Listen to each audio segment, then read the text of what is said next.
वजारत खजाना ने इन media reports की तरदीद की है जिनमें दावा किया गया था कि रिजर्व बैंक ऑफ इंडिया यानी आरबीआई ने 12 अरब अमेरिकी डॉलर मालियत का सोना फरोख्त किया है।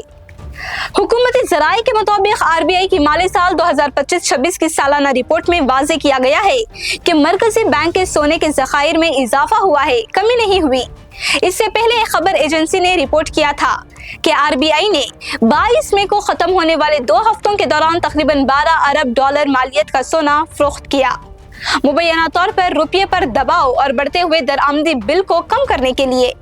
ताहम आरबीआई ने वाज़ेह किया है कि इसके जिस्मानी सोने के ज़खायर की तफसीलात माहाना बुलेटिन में जारी की जाती हैं और मौजूदा सूरत हाल में ये ज़खायर 80.52 टन पर बरकरार है। मजमूई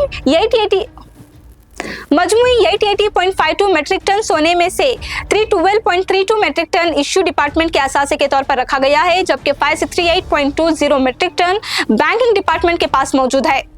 आरबीआई की रिपोर्ट के मुताबिक माली साल 2026 में बैंकिंग डिपार्टमेंट के सोने की मालियत में 63.6% इजाफा हुआ है, जिसकी वजह से आलमी सतह पर सोने की कीमतों में इजाफा और अमेरिकी डॉलर के मुकाबले में भारतीय रुपये की कदर में कमी बताई गई है।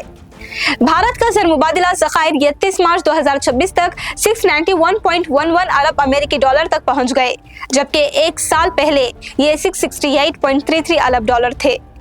इसी तरह सोने की ज़खायर बिशमुल डिपार्टमेंट्स की मजमूई मालियत 115.40 अरब डॉलर तक बढ़ गई, जो गुज़िश्ता साल 78.18 अरब डॉलर थी।